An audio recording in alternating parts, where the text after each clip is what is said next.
What's going on, guys? Welcome back to your 30th tutorial. And like I said before, arrays are indeed objects. And since they are objects and that we know objects have properties and methods, does this mean arrays have properties and methods? Well, yes it does. So let me give you an example of both.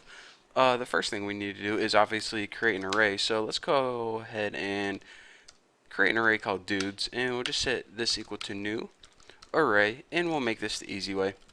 And we'll just go ahead and put like Bucky, Dan for Dan Henderson, and Randy for Randy Couture. If you know who those people are, then let me know. Thumbs up. So we go ahead and we made an array. So let's go ahead and take a look at some of the properties.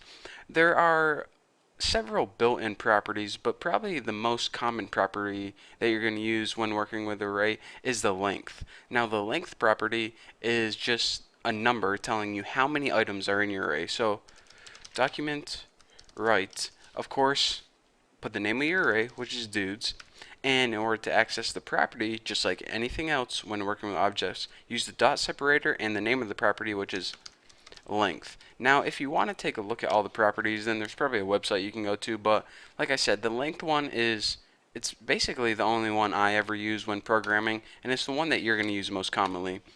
So you see right here, it says 3 because I have Bucky, Dan, and Randy. There are 3 elements. That's all it does. So we know that array has properties such as length, but what exactly are the methods associated with this object? I mean, how many different things can we do to an array?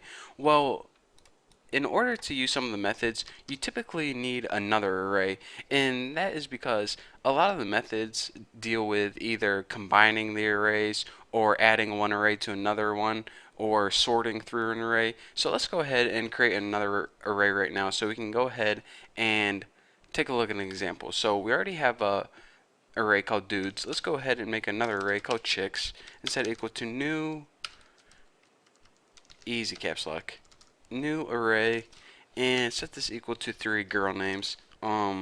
Lisa, Aaron, and also Hannah. So now we have 2 arrays, dude and chicks. So the first method I want to show you, it's probably the easiest method to understand. It's called the concat, and I think this is short for concatenate, and it pretty much does this. It takes 2 arrays and adds them together, and it creates an entirely new array. So let's go ahead and create a new array called people, and we're going to set this equal to, it's pretty much going to combine this array with this array. But you're saying, alright, how do I know what order it combines them in and how the elements are listed?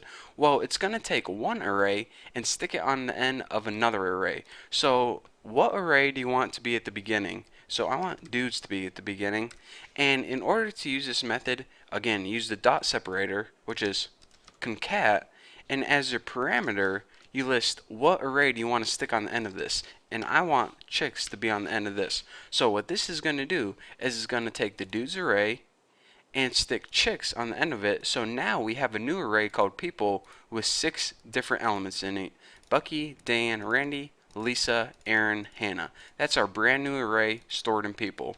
So we already created that, so let's just go ahead and print out something on the screen like document dot write, and let's just go ahead and write the last element of people, and that would be the 5th, because remember this is index 0, 1, 2, 3, 4, 5. So this should, if I'm correct, print out Hannah, and check it out. It did just like that.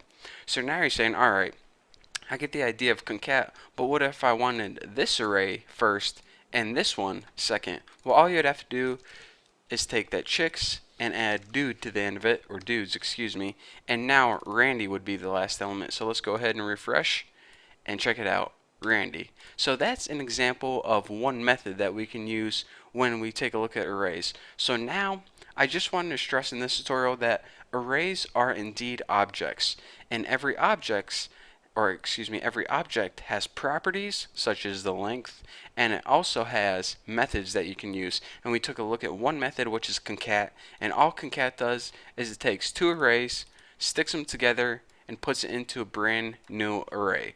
So pretty cool, huh? So that is what I want to talk to you guys about in this tutorial. In the next tutorial, I'm going to be talking more about some other array methods, and they're going to be a lot more useful, and trust me, there's a lot to learn when it comes to array methods, so you definitely don't want to miss out on it. So thank you guys for watching. Don't forget to subscribe, and I'll see you guys in the next tutorial.